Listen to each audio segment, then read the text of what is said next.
Hey guys, welcome back to my channel. आप सुन रहे थे मेरे साथ लव यू जिंदगी भाग 49। अभी को खाना देकर नैना वापस आई। उसने देखा आराधना शीतल के बालों में तेल लगा रही तो आराधना के बगल में बैठते हुए कहा, क्या बात है, मेरे बालों में तो कभी नहीं लगाया ये सब। आंटी, इस जलनखोर को ना जलन हो रही है हमारा प्यार देखकर, शीतल ने कहा। मुझे और जलन? मुझे क्यों जलन होगी? चाहो तो मॉम को अपने साथ ले जाओ, मेरे पास मेरे डैड हैं, नैना ने कहा। बेटा, जरा एक बार अपने प्यारे डैड से भी पूछ लो कि वो मेरे बिना रह लेंगे या नहीं, आराधना ने नैना की खिंचाई करते हुए कहा। अरे बिल्कुल रह लेंगे, है ना डैड, नैना ने विपिन जी की ओर देखकर कहा। देखा वो रुचिका के साथ चेस खेलने में बिजी है और नैना की बात पर ध्यान नहीं दे रहे। नैना ने मुंह बना लिया और आराधना की गोद में सर रखकर कहा, डैड क्या, मैं खुद भी आपके बिना नहीं रह सकती, है ना मॉम? हाँ बेटा जी, मक्खन लगा लो बस तुम। अच्छा सुनो, वो सुमी आंटी से मिली थी ना मैं आज, आराधना जी ने कहा। कौन सुमी आंटी? नैना ने कहा। बेटा सुमी आंटी, जिनके घर गए थे आज, आराधना ने कहा। क्या हुआ उनको? नैना ने बेफिक्री से कहा। उन्हें क्या होगा, तू मेरी बात सुन। उन्होंने ना एक बहुत अच्छा लड़का बताया तेरे लिए, नोएडा से है और खुद का बिजनेस है लड़के का, आराधना ने कहा। तो नैना एकदम से चौंक कर उठ गई और कहा, आर यू सीरियस मॉम? मैं सिर्फ 24 की हूँ और इतनी जल्दी शादी, वो भी किसी सुमी आंटी के बताए लड़के से? नो नेवर, मुझे अभी कोई शादी वादी नहीं करनी। अच्छा, इसलिए आप लोग दिल्ली आए थे ताकि ये सब कर सकें? नैना बात तो सुनो, और कौन सा बात करने से तुम्हारी शादी हो गई? 24 शादी के लिए सही उम्र है, मैंने और तेरे पापा ने भी तो की थी, आराधना ने कहा।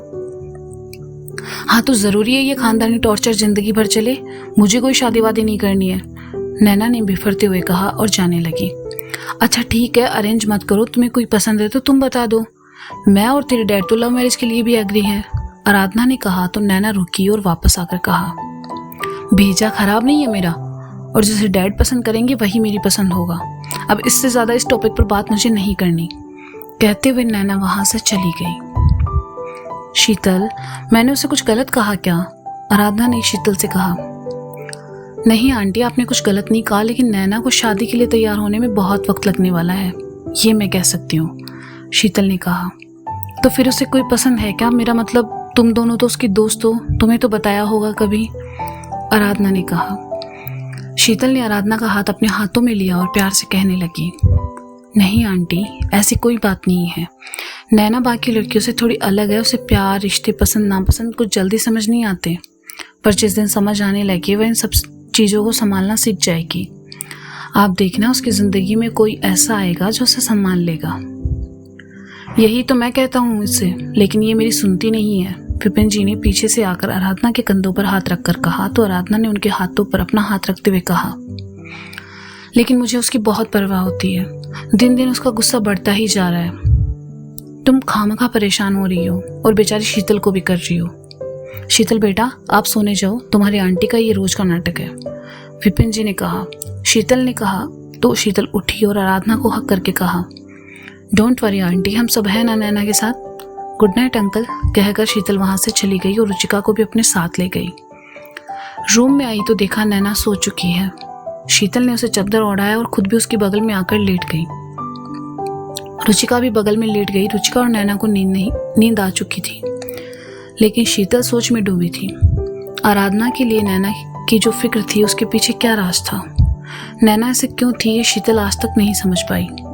शीतल देर तक इन्हीं सब बातों में उलझी रही और फिर सो गई। आराधना, बच्चों के सामने ये सब बातें मत किया करो, नैना को जब शादी करनी होगी वो कर लेगी, उसे इतनी जल्दी ये सब जिम्मेदारियों में बांधने की जरूरत नहीं है, विपिन जी ने प्यार से आराधना को समझाते हुए कहा। ऐसी बात नहीं है, मैं माँ हूँ उसकी, मुझे भी उसकी परवाह होती है। मैं जानती हूँ वो अपनी ज़िंदगी में बहुत खुश है, लेकिन एक दिन तो उसे इन सब जिम्मेदारियों को समझना होगा ना। किसी रिश्तेदार से उसकी नहीं बनती, लड़कों में सिर्फ उसका दोस्त मोंटी है और लड़कियों में शीतल और रुचि। ऐसा ही रहा तो वो शादी कब करेगी और कैसे एडजस्ट करेगी अपनी नई जिंदगी में? सुमी को देखो, अपनी बड़ी बेटी की शादी करने जा रही है दिसंबर में और छोटी बेटी के लिए लड़का देख रही है, आराधना ने परेशान होते हुए कहा। ओ अच्छा, तो ये ज्ञान आपको वहां से मिला है? नैना सही कहती है, ये रिश्तेदार सारी भसड़ की जड़ है, विपिन जी बड़बड़ाए तो आराधना ने कहा। क्या कहा आपने? कुछ नहीं, मैं कह रहा था तुम जाकर आराम करो, मैं थोड़ा छत पर टहल कर आता हूँ, विपिन जी ने उठते हुए कहा और बाहर निकल गए। ऊपर छत पर आए यूं तो नैना से विपिन जी कोई बात नहीं छुपाए थे सिवाय एक बात के, वे कभी कभार मन होने पर सिगरेट पी लिया करते थे। आज भी अपने सिगरेट की तलब की वजह से वो छत पर चले आए। अब नीचे नैना के सामने तो उनकी हिम्मत नहीं होती थी। घूमते हुए विपिन जी छत की दीवार के पास पहुंचे तो देखा उनके और पीठ किए अभी खड़ा था।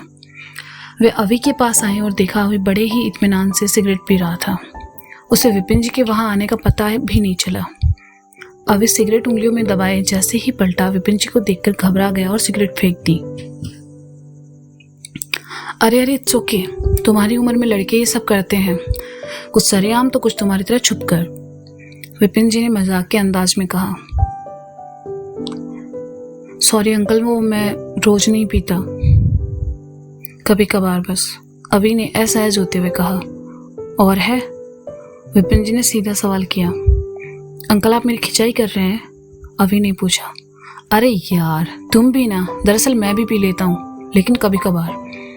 नीचे तुम्हारी आंटी है इसलिए ऊपर आना पड़ा, लेकिन सिगरेट है नहीं, तुम्हारे पास है तो दो, विपिन जी ने कहा।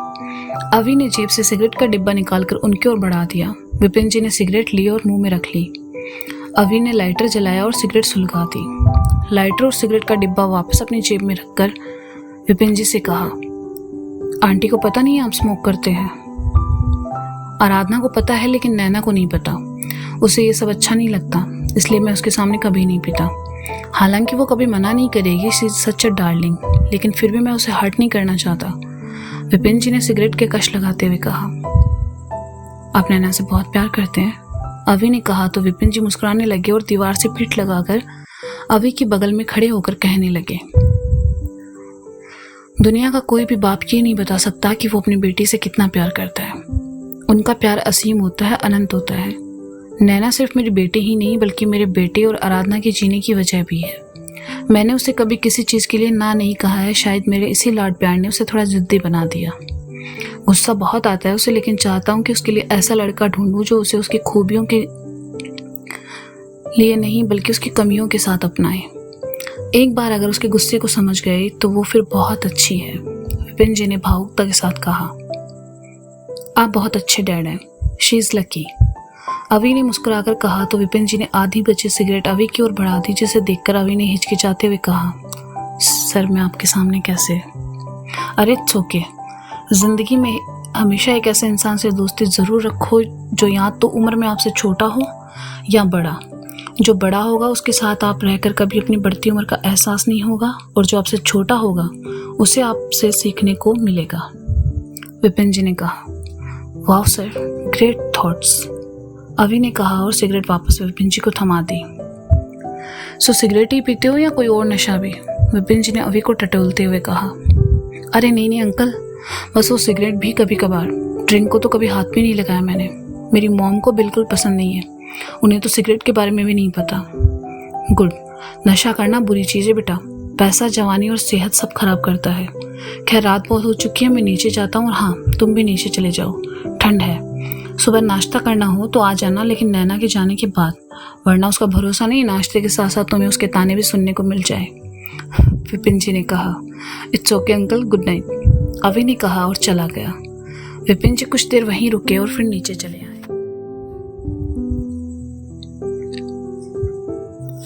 अगली सुबह नैना उठी और वॉश बेसिन के सामने आकर ब्रश करने लगी। बेल बजी तो नैना ने ब्रश करते करते दरवाज़ा खोलने आई और जैसे ही दरवाज़ा खोला सार्थक को देखकर कहा, तुम सुबह सुबह यहाँ क्या कर रहे हो? कितने सेल्फिश हो ना तुम, सार्थक ने नाराज़ होकर कहा। मैंने क्या किया? नैना ने ब्रश करते हुए कहा। कहने को दोस्त हो, लेकिन अपने मॉम डैड से मिलवाया तक नहीं, यहाँ तक कि छोले भटूरे भी नहीं खिलाए, सार्थक ने कहा। अबे यार, तुम्हें क्या लगता है हम लोग मॉम डैड के सामने यहाँ पिकनिक मना रहे हैं? एक तो वो घर का टेंशन, उस पर वो पड़ोसी, वो भी आदम का यहाँ। वो तो अच्छा है डैड को शक नहीं हुआ उस पर, वरना मेरी तो, नैना ने कहा। बेटा शक कैसा? पीछे खड़े विपिन जी ने कहा तो नैना के मुंह में ब्रश जम गया। विपिन जी नैना के पास आए और सामने खड़े सार्थक को देखकर कहा, ये कौन है? सार्थक का डैड यहीं अपार्टमेंट में रहता है, नैना ने मुश्किल से कहा। ओके, लेकिन तुम किसी शक की बात करी थी, कैसा शक? विपिन जी ने सवाल किया और बाहर निकलकर सामने सीढ़ियों पर पड़ा पेपर उठाकर वापस लौटे ही थे कि इतने में रुचिका वहां आ गई और सार्थक को देखकर कहा, हाय, तू कब आया? रुचिका ने देखा भी नहीं कि विपिन जी वहां खड़े हैं, बेचारा सार्थक क्या कहे। उसने इशारे इशारे में रुचिका को चुप रहने को कहा तो विपिन जी ने वापस अंदर चले आए। उनके जाते ही नैना ने सार्थक से कहा, तू जा, यहाँ से बाद में बात करते हैं। सार्थक चला गया तो रुचिका मुस्कुराते हुए हाथ हिलाकर उसे बाय कह रही थी। विपिन जी की नजर फिर एक बार उन दोनों पर चली गई।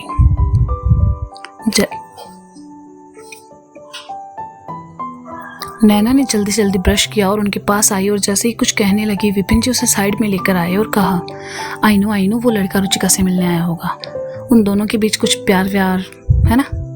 डैड, नैना ने हैरानी से कहा, अरे आई नो होता है, इसलिए तुम उसे अंदर आने से रोक रही थी ना, कहीं तुम्हारी मम्मी को पता चल जाता, उन्होंने देख लिया होता तो उनके सवाल जवाब चालू हो जाते। पर बेटा, ऐसे लड़कों का घर आना सही नहीं है, यू नो सोसाइटी, थोड़ा ध्यान रखो, विपिन जी ने कहा और चले गए। हैं? नैना पहले से इतनी उलझन में थी और विपिन जी उसे एक और उलझन में डालकर चले गए। उन्हें लगा रुचिका और सार्थक का कुछ रिलेशन था और ये उलझन अब कहाँ तक चलनी थी नैना भी नहीं जानती थी। खैर, नाश्ता करके तीनों ऑफिस के लिए निकल गई। ऑफिस आकर नैना अपना ध्यान काम में लगाने लगी, लेकिन उसका दिमाग बाकी सब बातों में इतना उलझा हुआ था कि उसने अपना सर टेबल से लगा लिया और सो गई। किसी काम से अभी नैना के ऑफिस के बगल वाले कॉम्प्लेक्स में आया हुआ था। रात को विपिन जी से हुई बातचीत के बाद अभी बहुत खुश था। शीतल नैना रुचिका में उसकी अभी तक की सबसे अच्छी रुचिका से ही बनती थी, इसलिए वह रुचिका से सब शेयर करना चाहता था। उसने रुचिका को कैंटीन में मिलने को कहा। रुचिका कैंटीन आई तो अभी उसे वहीं बैठा मिल गया। रुचिका ने उसके सामने बैठते हुए कहा, हाँ बताओ क्या हुआ? अभी ने बीती रात की सारी बातें रुचिका को बता दी तो रुचिका ने कहा, और तुम खुश होकर ये सब मुझे बता रहे हो? नैना के डैड से मेरी अच्छी बनने लगी है, वो मुझे पसंद करते हैं, अभी ने खुश होकर कहा। स्टूपिड, तुम उनके सामने उनके साथ मूव कर रहे थे। कौन सा बाप अपनी बेटी ऐसे लड़के को देगा जो उनके साथ सिगरेट पीता हो? रुचिका ने कहा तो अभी को समझ में आया कि उसने बीती रात कितनी बड़ी गलती की है। उसने मासूम से शक्ल बनाकर कहा, अब क्या होगा? होना क्या है? नैना की शादी में चन्ना मेरेगा ना, क्योंकि तुमने तो अपनी लंका खुद अपने हाथों लगा ली, कहकर रुचिका उठकर वहां से चली गई। कैंटीन वाले ने रेडियो चला रखा था जिसमें चल रहे गाने ने अभी के दुख को और बढ़ा दिया। तेरे तो एल लग गए। तो गाइस, ये था लव यू जिंदगी पार्ट 49। इसका अगला भाग आप जल्द ही सुनेंगे मेरे साथ। तब तक के लिए शुक्रिया, बाय बाय, अपना ख्याल रखें और सुनते रहें लव यू जिंदगी।